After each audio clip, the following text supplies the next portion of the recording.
Good evening, good evening, good evening. Thank you for joining us tonight on Iron Sharpens Iron. I am Minister Clarissa Dowdell. And I am Minister Aisha Willis. It's a pleasure to be back with you again.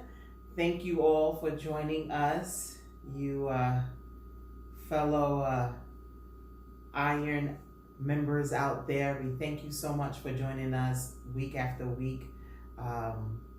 We are continuing on our journey in Genesis with the story of Joseph. It's not that we ain't got nothing else to talk about, y'all. It's just the story is so extensive that we have to do it justice, and we have to tell it from beginning to end. And so that's why we are here. And there's so much in it. There's just so much in the story. And if we were really here to just throw around facts and data, we could do that easily. We could cover the story of Joseph and give facts and data. But when you're dealing with the word, and the whole premise of Iron Sharpens Iron is to present perspectives and to present, ideals and revelations and see things in the word that can carry you through your day, through your week, through your month, and through your life. So if we get a little caught up sometimes, it's usually her. It's not me. It's mostly her. Wow. When she gets caught up, it's because she's feeling something. Wow. And she wants to share it with the people. So I allow her the space to do so. Wow. Because this is the setting for that. But we're here to be a blessing to you. And I thank you, Minister Aisha, for your revelations and your sidetracks. I thank you for sharing that with us. Thank you. Oh, it's going to be one of them days today. I feel it in my spirit. We want to thank you all for out there. We encourage you to invite a friend, a co-worker, call your cousin or whatever, whomever you can. Bring them into the conversation. The more of you out there, the sharper we could all get. Chime in, add your comments, whatever you desire to share.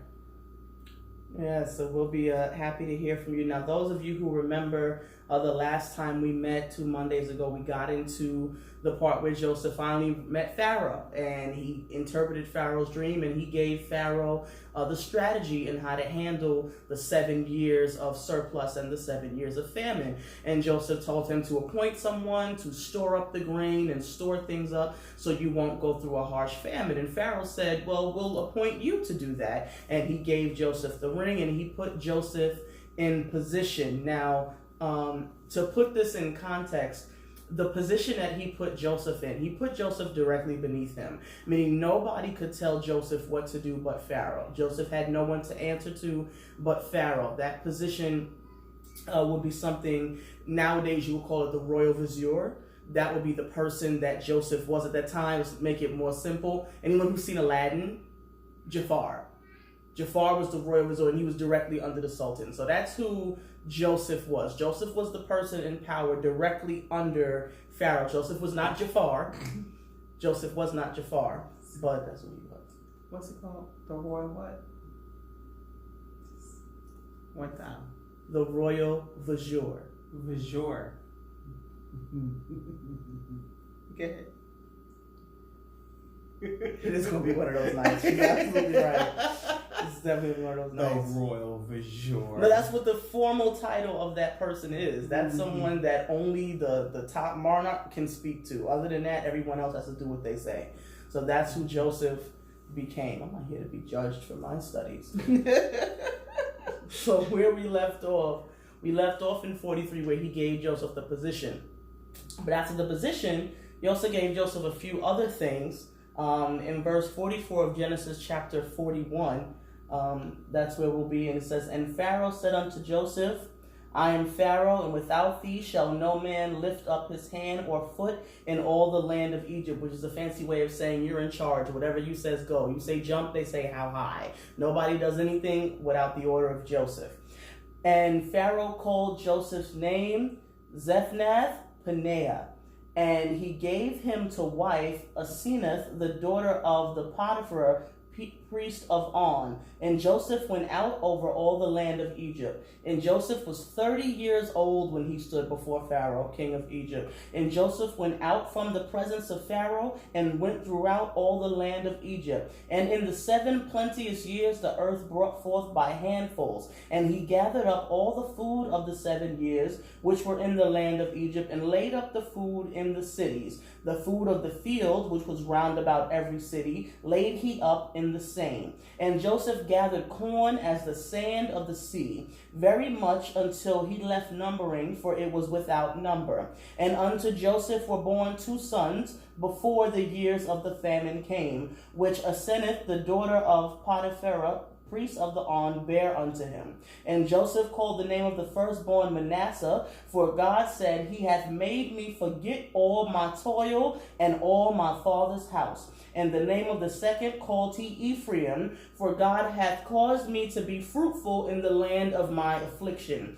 And the 7 years of plenteousness that was in the land of Egypt were ended, and the 7 years of dearth began to come, according as Joseph had said. And the dearth was in all lands, but in all the land of Egypt there was bread. And when all the land of Egypt was famished, the people cried to Pharaoh for bread. And Pharaoh said unto all the Egyptians, Go unto Joseph, what he saith to you do. And the famine was over all the face of the earth. And Joseph opened all the storehouses and sold unto the Egyptians, and the famine waxed sore in the land of Egypt. And all the countries came into Egypt to Joseph for to buy corn, because that the famine was so sore in all lands. Now, thank you for reading. Just a couple of notes to just kind of keep in mind. I want to point out to the fact that the age of Joseph, the Bible takes note to point out the fact that Joseph is now 30 years of age. Mm-hmm. When he started out this trek, he was 17 when he left his father's house. So he left his father's house as a child. He left his father's house as a dreamer. And if you've been following with us and you know the journey that he went through several stages of breaking his father out of him. And I want to point that out because not only was he's now 30 years old, it also is the same age that Joseph came into his ministry. That Jesus came into his ministry. And Joseph being a foreshadowing of who Jesus kind of represents. Of who Jesus represents, because Joseph is a deliverer for his people.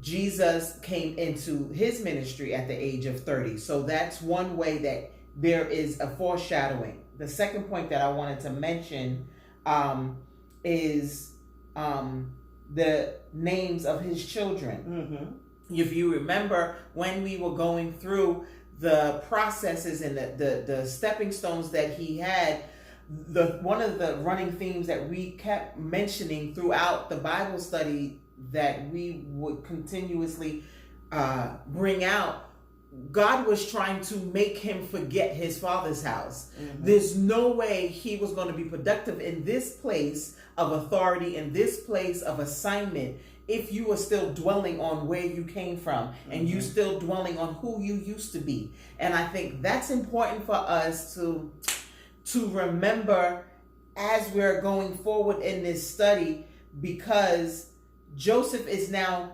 producing fruit and naming it the way God has given it. And I need you to forget your father's house. And so that's why I just wanted to point that out, because I think the Bible, I think it's there for nothing. I think it's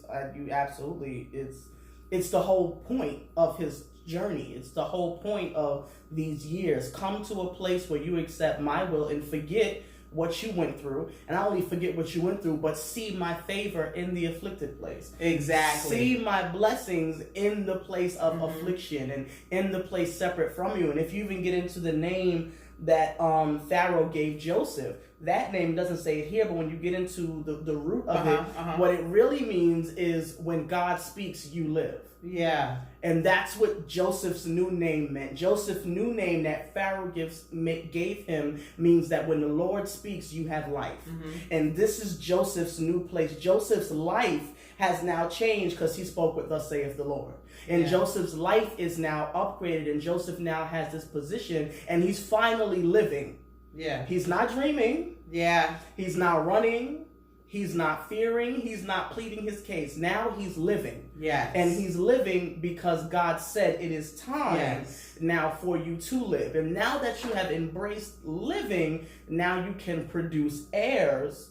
And the heirs that you produce will be, it's almost like when you know how you always tell people, I don't have any children, but you as a mother, sometimes, and I've been told when I was younger, it's like, you'll get it when you have kids of your own. Yeah. Like, no, you're not going to understand where I'm coming from until you have children. Or it's not going to click for you why I'm disciplining you the way I am or doing what I'm doing until you get older. So now that he's in an older place and he's produced, he can see all that he's been through is because of God, and he can name his children Hebrew names, which is key because he is in Egypt now, and he is in a high command in Egypt. And for all intents and purposes, I can really own being Egyptian. I've been here for 13 years. I married into the Egyptian life. I could very easily adopt this. But because the thing that's so awesome about Joseph is he never forgot who his source was. And because he never forgot who his source was, he always remained favored. And in that remaining favored and never forgetting who his source was, he was able to name his fruit. And I think a lot of times when we, as believers, are on our journey and walking and going through our process, we have a tendency to misname our fruit. And we think that our fruit is a byproduct of what we do, is a byproduct of the environment that we are in, a byproduct of relationships that we are connected to, and not the direct result of God favoring us and loving us. And anytime that you become misguided in that way, you can skip a beat and miss a beat and become easily distracted because you have lost sight of where you are. Nothing is worse. If you fast forward to the New Testament, you will see two separate occasions. Jesus was on a road, and there was a fruit that there was a tree or a bush, and it was not bearing fruit the way it was supposed to be bearing fruit. It wasn't bearing fruit the way it was pretending to bear fruit. Right. And he cursed it. Nothing is worse than you looking like you're supposed to be bearing fruit and being named like a fruit bearer, and there no fruit being. And then when the Lord arrives to have use of you, you have nothing. There is nothing.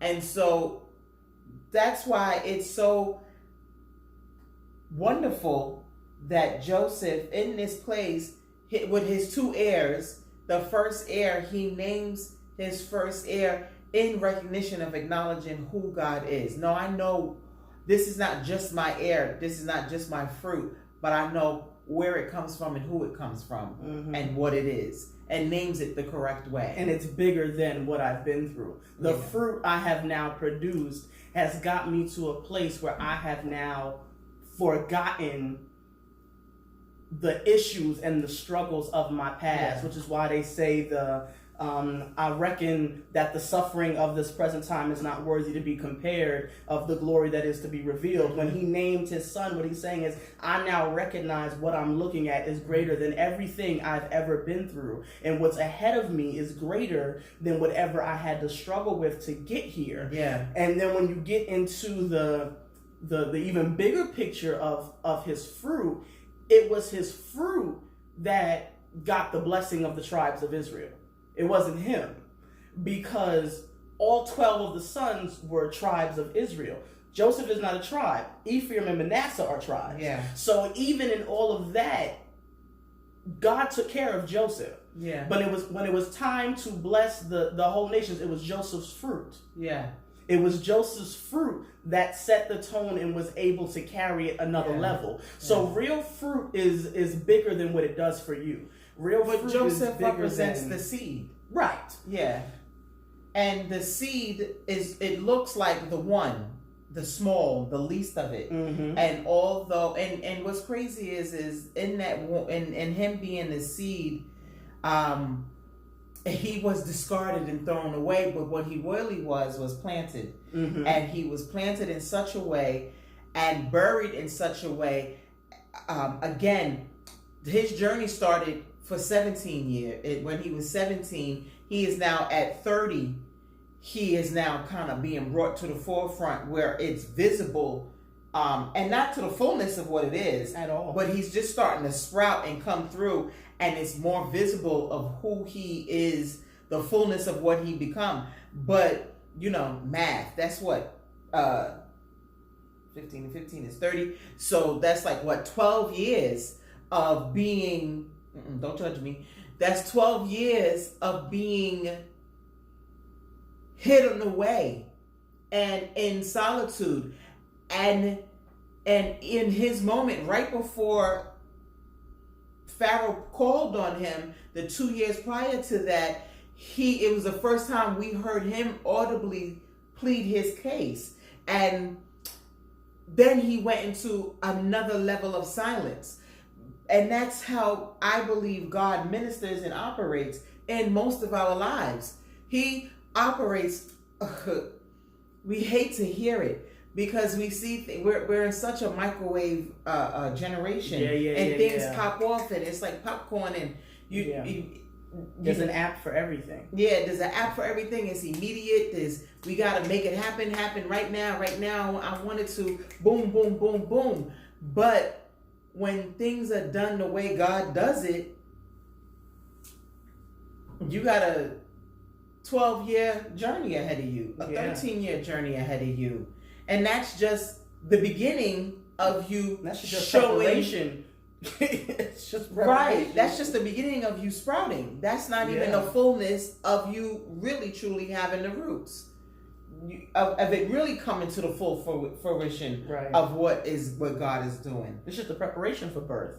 Yeah. Those are just years of insemination and carrying the baby. Pulling away of the old. We haven't even gotten to you actually giving birth. I remember when I was a little girl, they used to sew. When you was in elementary school, they would give you those little houses of milk, and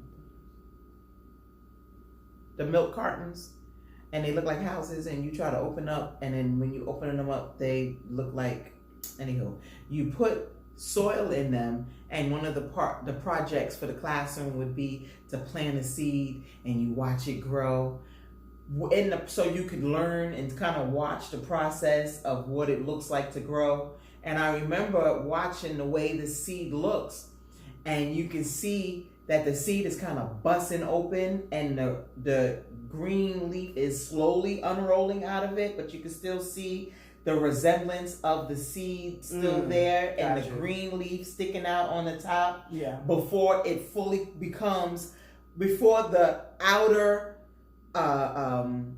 encasement of the seed completely drops away and becomes the fullness of whatever plant it is that you're trying to grow. It has to go through that process of breakthrough. This is what we witness is Joseph's breakthrough process, the breaking of him, and it wasn't an easy process. Yeah, I've never done that, but I do know that Chinese bamboo, one of the highest growing plants in the world, fastest growing, for the first 5 years does nothing. the first 5 years when you plant bamboo, you're not going to see anything happen above the surface of the ground. Imagine that being infuriating. Not a thing. You're going to look around, you're going to come back year after year, month after month, and you're going to see absolutely nothing. And then one day, within a month, the thing shoots up and it sprouts feet upon feet upon feet on a daily basis until it hits its peak height. And so many times we're looking for surface growth.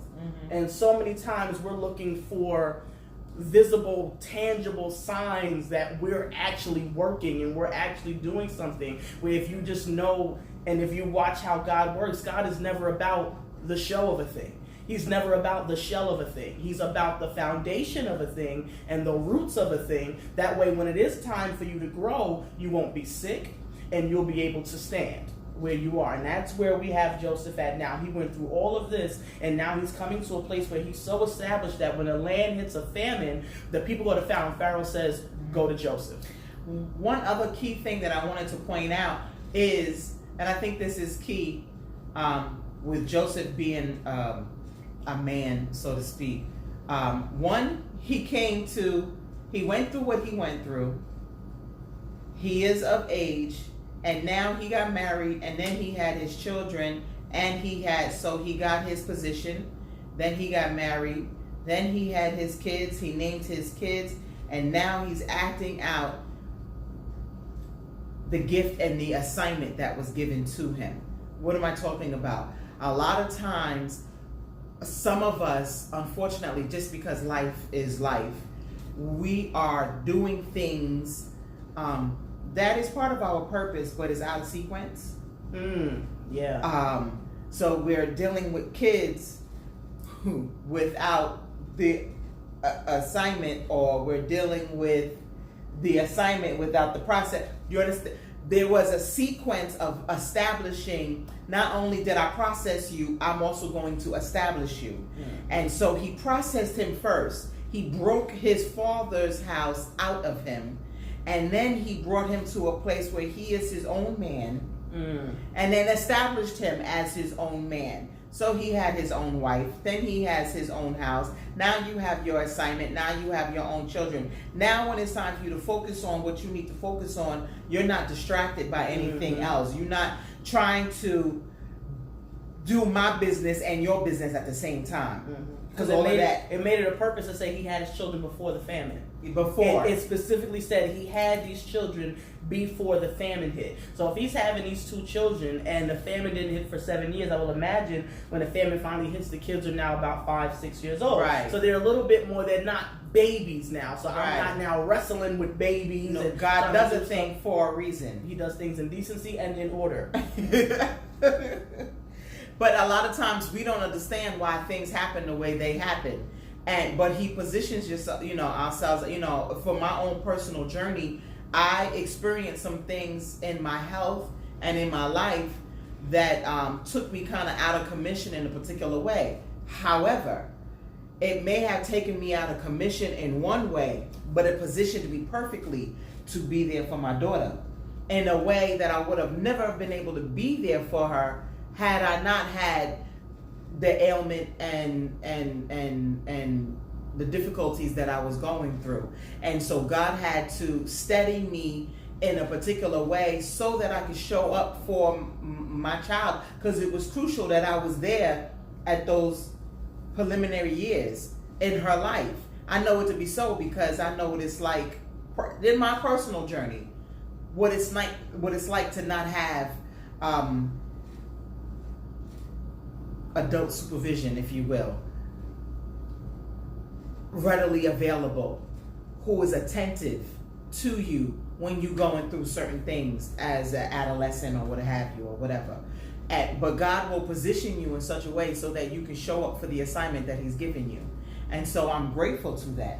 And so I can see what God is doing in Joseph's life.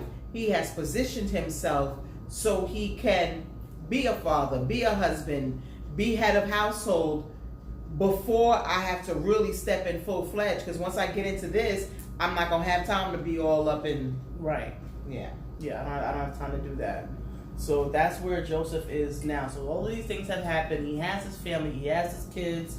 Hello, Assistant Pastor. Assistant Pastor said, good evening, ladies. Good Good evening, Hi, Assistant Assistant Pastor. Evangelist Camilla's on the line. How are you? Hi. So now Joseph has done these things. The famine has now hit, just like Lord said the famine was going to hit. Pharaoh sends everybody to Joseph. Everybody goes to Joseph. Joseph gives them instructions. He begins to sell the grain and the corn and all of those things. And as the scripture says, no, it was the whole earth. So people are coming from countries and countries all over to come and get food and supplies from Egypt. Food is word is spread when they find out they got food over there.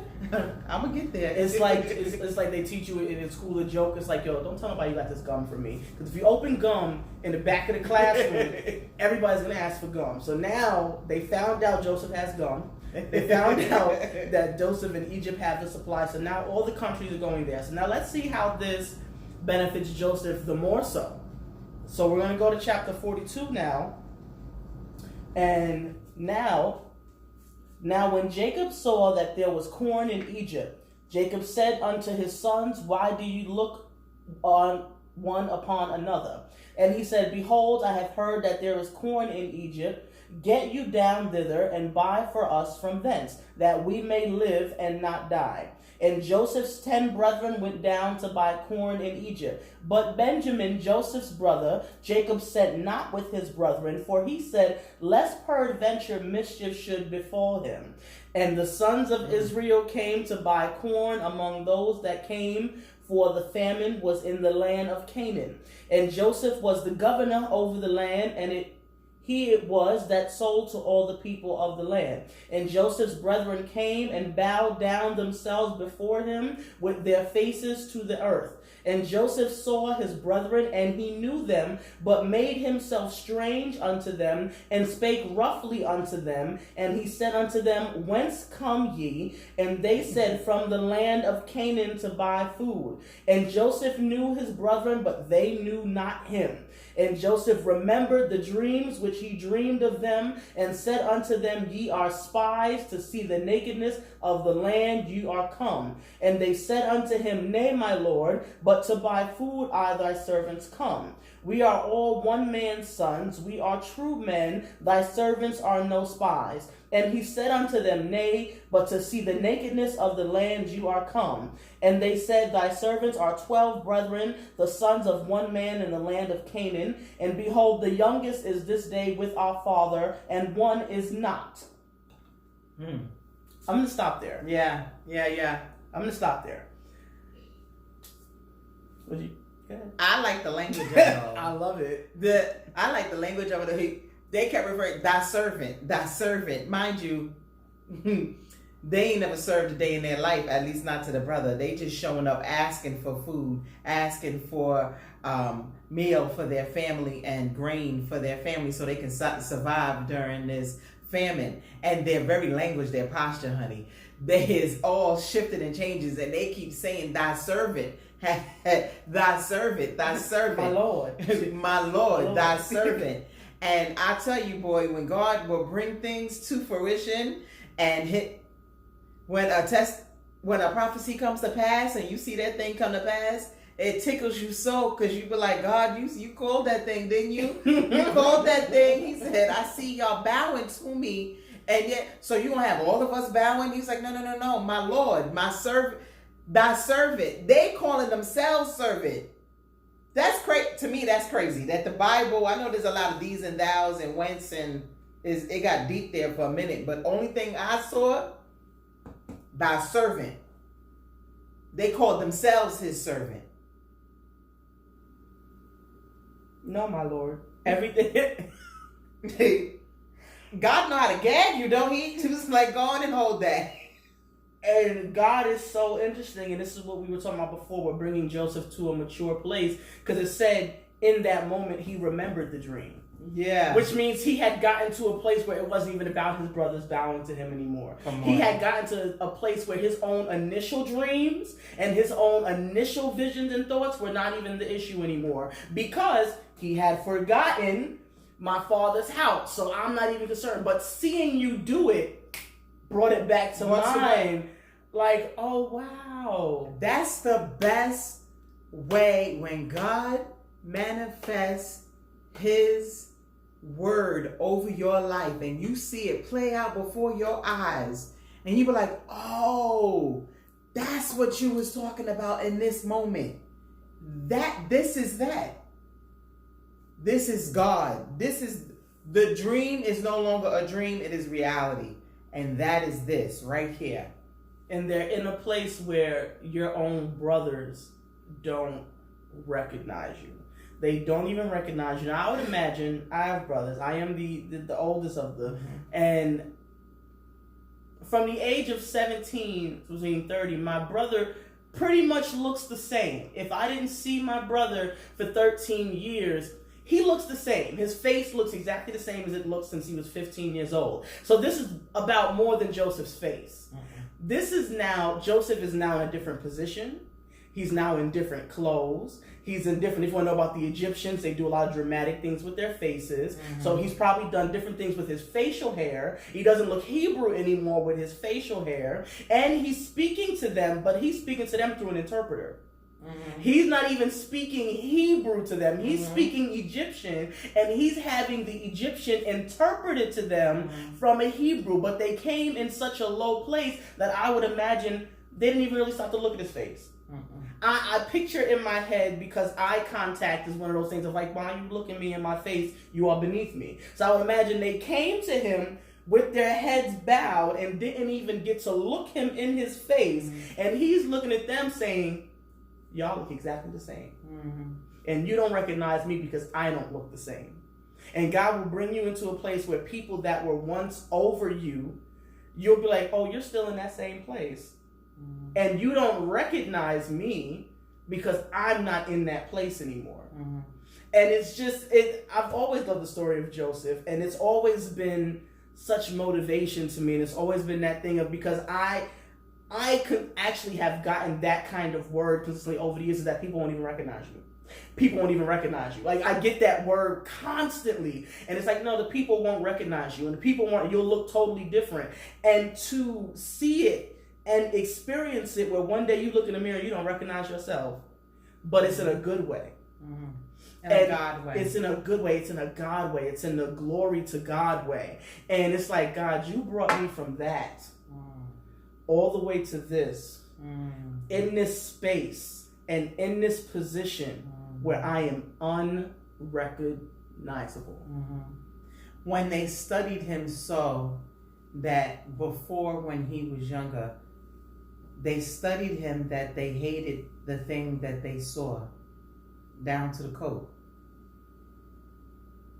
You ever look at somebody, and I just, for those of y'all who are doing self-examination, when you are in a negative headspace and you ever look at something or somebody or whatever situation it is, and you can really point out every detail of it that you really can't stand. Mm-hmm. So it's not that they don't know who he is or have never seen him before. And yes, he looks different, and yes, he dressed up or whatever like that. But when you have looked at somebody for so long mm-hmm. and then threw them away, and you think that they're forgotten about, and now you yourself are in a low place, you're not thinking about what you lost. You're just thinking about what you're gonna lose. Mm. And you're thinking about where you are in.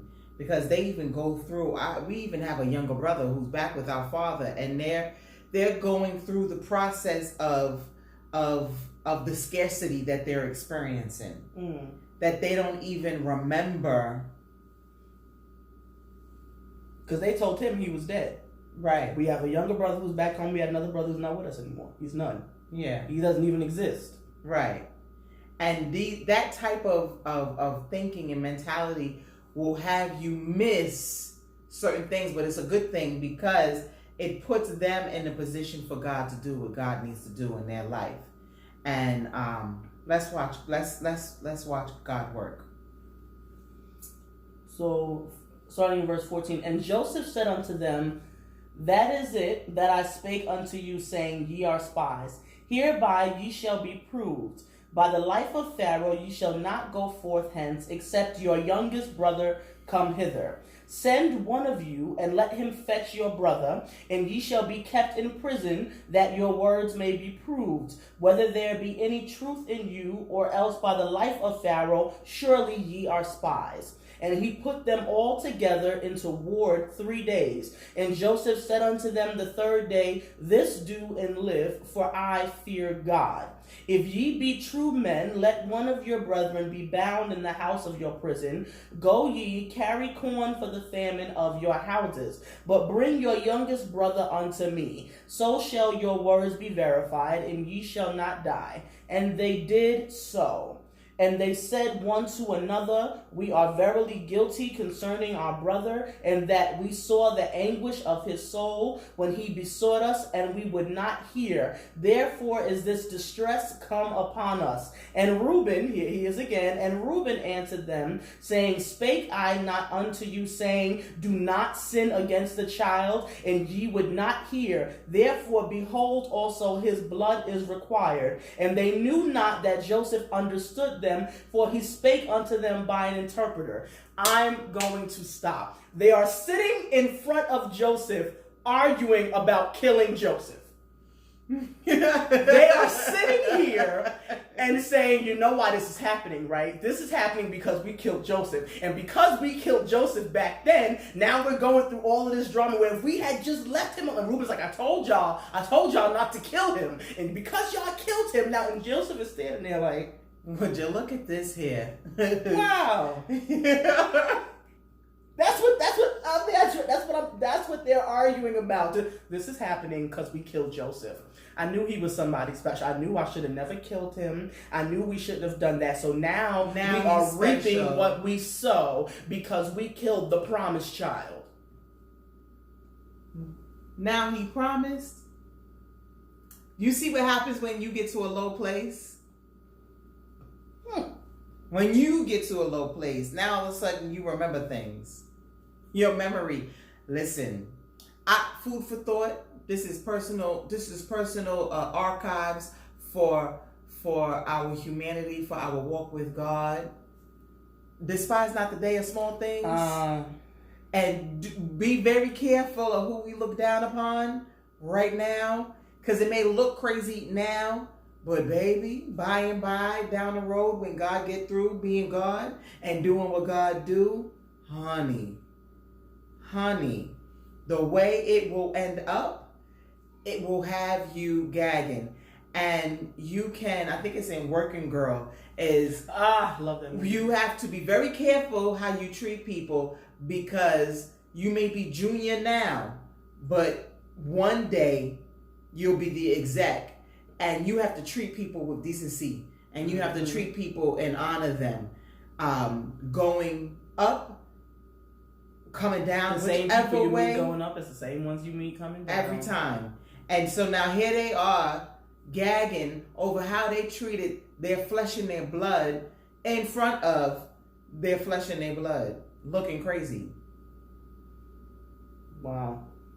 I love God. This is like a soap opera, y'all. It is the drama. You know, soap operas were good for that. You know, the twin and so you thought was dead, came back, and they've been in the shadows all along. And soap operas were this good is like for right that. before Sweeps Week, and they the culmination of it. They be like, shh, find out next week. You know, that's where we are right now. This is good. The peak of it. And after he's listening to them, and it says, and he turned himself about from them and wept.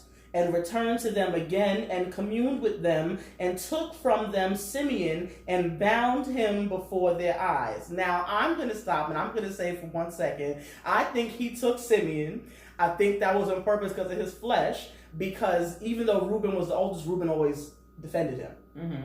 So he was like, I'm not going to take the oldest. I'm not going to take Reuben. But you, Simeon, you next in line, you troublemaker, I'm going to tie you up. Mm-hmm. I'm going to tie you up, Simeon. That's just my personal little. Okay. That's how I feel. Okay. Well, you can see he's having a moment because the word says that he turned and he wept. So there was a moment. Mm-hmm. And what I love about the story, all through the story, there aren't too many moments where you see Joseph's humanity. Yeah, not too many. And again, this is a foreshadowing of Jesus. there are not two, although Jesus was God made in the flesh, here to walk with us among the earth, there are very few moments where you really see his humanity. We need to see it so that you can understand that when he say I can relate, you need to believe that no, I can relate. So Joseph is here. We saw his humanity when he quickened with Potiphar's wife. Mm-hmm. And you saw his humanity when he said, don't forget about me, when he tried to plead his case. Mm-hmm. And now, once again, you see his humanity when he had to take a moment and he wept. And I think that that's important, because a lot of times we find ourselves, again, looking at this story. It's easy to pinpoint different things because we're looking at it from beginning to end at the whole. Mm-hmm. But if we can insert ourselves into our own, Aisha 13:1, and we do our own story of this, there are moments in our walk and in our journey, even right before God is to get the full glory, because he hasn't gotten the full complete glory yet, mm-hmm. but right before the full glory of it, where you find yourself just a little bit weak and you need a moment like I need to go mm-hmm. and weep, and I need to turn my face and I need to weep. Mm-hmm. And I don't want to just glance past that, because that moment of humanity sometimes will trip some of us up, because that moment of humanity, we just was talking about this, your emotions will lie to you and tell you that you're not on the right path.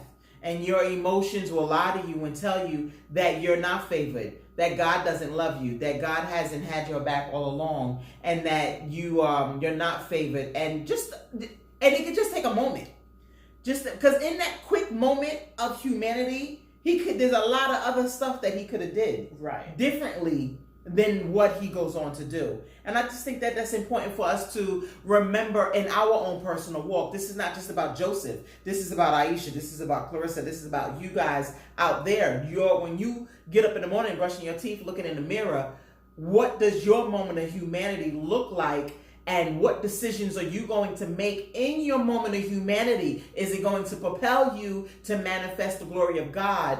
Or is it going to set you back because you're caught up in your moment of humanity? Sometimes we got to catch ourselves. Yeah. In that moment, like weep. Go ahead and weep. Nobody said not to weep, but get back to it. Yeah. So you can manifest the glory of God, because you don't know how that story's going to end. Get back and finish. Yeah, get back and finish. Finish the course that you were on. And I just thought that, just to throw that out there for everybody who's listening.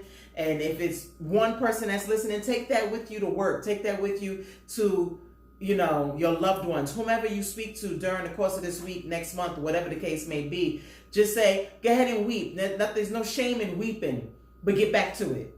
Don't let your emotions take you off track. Yeah. Yeah. So after this, he takes Simeon, and then Joseph commanded them to fill their sacks with corn, and to restore every man's money unto his sack, and gave them provisions for the way, and thus did he unto them. And they laded their asses with corn, and departed thence. And as one of them opened his sack to give his ass provender in the inn, he espied his money, for behold, it was in his sack's mouth. And he said unto his brethren, my money is restored, and lo, it is even in my sack. And their heart failed them, and they were afraid, saying one to another, what is this that God has done unto us?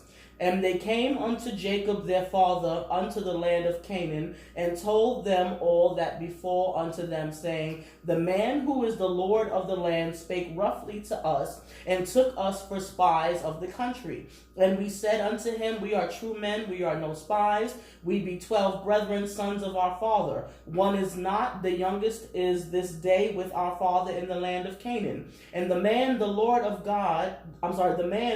the country, said unto us, Hereby shall I know that ye are true men. Leave one of your brethren here with me, and take food for the famine of your household, and be gone, and bring your youngest brother unto me. Then shall I know that ye are no spies, that ye are true men. So will I deliver you your brother, and ye shall traffic in the land. And it came to pass that they emptied their sacks, that behold, every man's bundle of money was in his sack. And when both they and their father saw the bundles of money, they were afraid. And Jacob their father said unto him, Me have ye bereaved of my children. Joseph is not, and Simeon is not, and ye will take Benjamin away. All these things are against me. And Reuben spake unto his father, saying, Slay my 2 sons, if I bring him not to thee. Deliver him into my hand, and I will bring him to thee again. And he said, My son shall not go down with you, for his brother is dead, and he is left alone. If mischief befall him by the way in which ye go, then shall ye bring down my gray hairs with sorrow to the grave. And that's where chapter 42 ends. The brothers tell their father. Now, the reason they're all afraid that they have their money back is because in their mind they just bought corn. I gave you the money to purchase the corn. So now I have the corn and the money. So now it's like, do they think we've stolen something? Yeah. Are they now going to come to us? Like, what's going on with this whole transaction? And it's making them nervous. But to me, I see it as Joseph going, no, that's my family. And they don't have to pay for anything, because when you've been through certain things, right? And people have done things to you, and you see that you've ended up in a certain place. Apostle has this thing now where he says, look back and tell people thank you. And write people thank you notes. I believe that was Joseph saying thank you.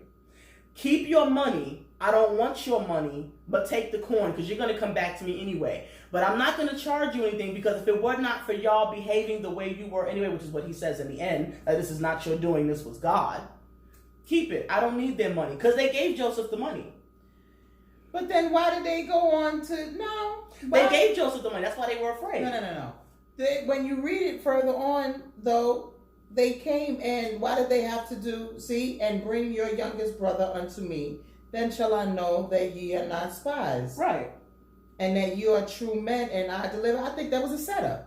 He did that on purpose. I think the setup comes later. I don't think the money part was the setup. I think that was part of it. I don't think the money part was part of the setup. Otherwise, he sets him up later with the cup thing. I don't think this is a setup. I think that he's, in his mind, he's like, I have no use of this money. Take you. I think he was messing with them, but I don't think it was a setup. I think, because look at what Reuben says. He was like, we have it. What has God done to us? Like, why is it us going to get corn is created such a hassle?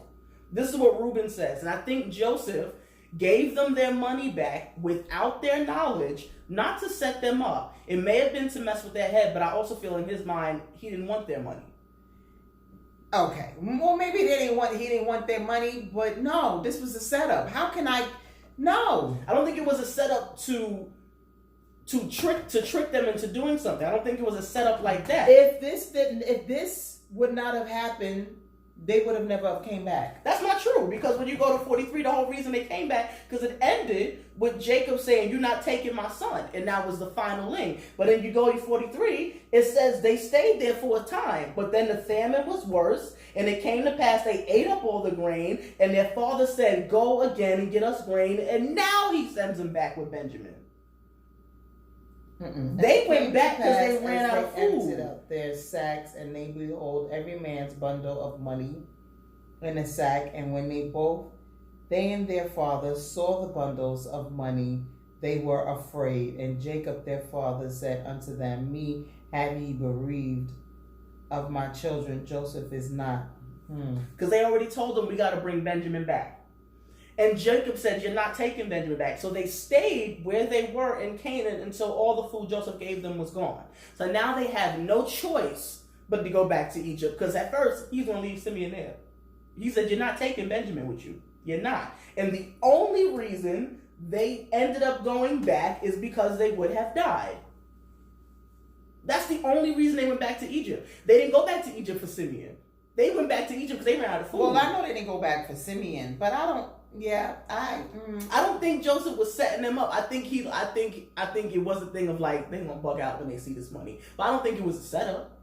I think he sets them up later. He definitely sets them up later. He gains nothing from doing this. He gains nothing. He's messing with them. He is messing with them. But I think also in the bigger team, he's like, give them their money back because it's not about the money. All right. Well, let's move on because I can't imagine what people are. They're like, what are they talking about?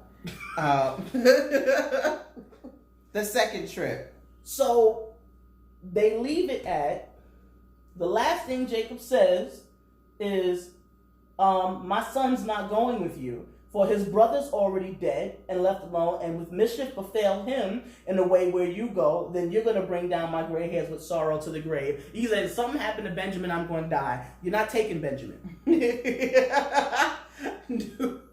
said, let me help you. And Reuben is so adamant. He said, if I don't bring Benjamin back, you can kill my sons. Jacob said, I don't care about your sons. I don't care about killing my grandsons. You're not taking Benjamin. Which brings it back, which is so crazy because over here, right, we were saying that when you can see someone and you're in a new place and they're in the same place. Mm-hmm. Not only are his brothers in the same place, but his father is in the same place. Same exact place. His father is in the same place of, no, this is Rachel's baby. Right. No, these are sons that came to me from Rachel. The same reason he favored Joseph, being a son of Rachel, he has now transferred that favor. He didn't learn anything from Joseph. Right. Going. He didn't learn anything from the tension. I'll say this in defense of him. It's his treasure. And you can't fault somebody for being in the place that they're in. This is the place that he's in. But this is the place that caused the problem in the first place. But is it the place that caused the problem? Absolutely. You treating your son, Rachel's son, like he's more important than the rest of us. Okay. You're going to leave my brother Simeon to rot because you love Rachel, and now that Benjamin is here, that's your prized possession. Okay. So what we're not going to do is take responsibility for none of our actions. I didn't say that. I'm saying Jacob is he's still in the same place, and had his sons, maybe the sons have matured because their language is they're beginning to regret what they did to Joseph. But had the sons not matured, they might have ended up hating Benjamin. The same way they hated Joseph. Except Benjamin wasn't a dreamer. But that same favoritism, Jacob is still doing it. Jacob loves his youngest son. Jacob loves the sons of Rachel because Jacob loved Rachel. Right. Causes dissension. It caused dissension. Okay. 16 chapters ago. I understand that. But at the end of the day, how long we gonna blame our father? Like, how long? I believe you, which is why I think the brothers are in a better place, which is why Reuben is like, just trust me with them. You could take my sons. Like, Reuben, I feel like they are in a better place. Right. The brothers are in a better place in response to their brothers. Where they're like, we're not going to let this happen again. We're not going to let this contention come between me and our brother. That's our baby brother. We love our brother because that's why they left him in the first place. You know, you stay here. We're going to go. Don't you worry about it. But I find it interesting that Jacob is still in that same place. I think he earned that place. You got to remember, Jacob went through a lot. And his family was crazy bananas. And you know but a lot of that was also Jacob's fault. Fault? A lot of it was Jacob's fault. No, it wasn't. Yeah. Jacob was obedient. We go back and forth. Like, Jacob was obedient to his mother. And I mean, we're not going to get into We're not going to go that far We're not going to go that far back. It's not that far back. Jacob with his family. Jacob crossed his brother twice. The rest of that was his mother and his uncles and his mother's peoples. That wasn't Jacob. Like, if you study this, like if we was to study it, that wasn't Jacob. Like, Jacob gets a bad rap. But Jacob is not just about what he did to Esau. If you get into the story of Jacob, even when he was separating from Laban, Laban played him, and he works for Rachel, and he got Leah, and had to work again to get who he wanted. And he did right by both of them, because he could have very easily did something differently. He took care of both his wives. I'm happy for him. He took care of his wives, because back then it really wasn't. And only way you could do is what, if you divorce and dismiss her, which they didn't really divorce back then like that. Right. But he took care of his wives because he was a man that took care of his wives. That doesn't mean that he wasn't an emotional trickster, even after Esau, because he tricked Laban. He tricked Laban back when it was time for them to separate. He didn't trick him. He just gave him his own medicine. He handled. Sometimes you got to handle people the way they need to be handled. He didn't trick him. He just was like, okay, the only way I'm going to get away from you is if I do it this way. That's the only way I'm going to be able to do what I need to do. Is if I separate myself from you. The separation. It's not like the separation wasn't the part that was tricky. It wasn't the separation that was tricky. The separation was necessary. You need to get away from Laban. Exactly. Because Laban was a scandal. Which is why he did what he did. With the animals? This is why he did what he did, because I got to do what I got to do, and I gave you 14 years of my life, and I'm gonna take mine with me. That's why he did what he did. Y'all give Jacob a bad rap. He's still emotional. Jacob is an emotional man. He loves hard. Now we're gonna do that. He loves hard. Come on, finish the story. We talk about Jacob another day. Nope. So we finished chapter 42, and they decided. Jacob said, "You're not taking my son Benjamin with you. It's over. You're not taking Benjamin." So, what happens to Simeon? Okay. What happens to Joseph? Okay. I don't know. He's like, well, y'all figure that out. I can understand. I don't know. Next week we'll find out what happens to Simeon. Next week we're gonna find out what happened to Simeon, and we're gonna find out what goes on. These emotions. Jacob got a bad rap though, because Jacob is a perfect example of sometimes when they talk about mama's boys. No. Got a bad rap. Well, you know what? That's what we need to talk about next. Let's go back in time. I know what you said. Let's talk about Jacob. Let's talk about that story, because we're going to get into it, because I feel like this man is not being represented right. Listen, we thank you all for joining us with Iron Sharpens Iron. We encourage you to keep it sharp, stay in your word, bring your questions, your comments, your disagreements, whatever it is. Send it to us. Let us know where you stand. We appreciate all your support out there. And we ask that if you see fit, that you would send a financial support to the ministry at $manifest CLT on Cash App. That's MANIFEST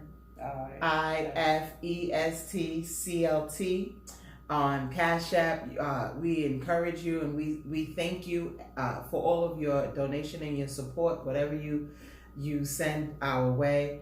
And we just thank you for all those who are faithful and who shows up with us, and we just encourage you to keep it sharp. This is Iron Sharpens Iron. I am Minister Aisha, and this is Minister Clarissa Dowdell. I thank y'all for joining us, and we will see you next Monday. You guys have a great evening and a great week. Yes.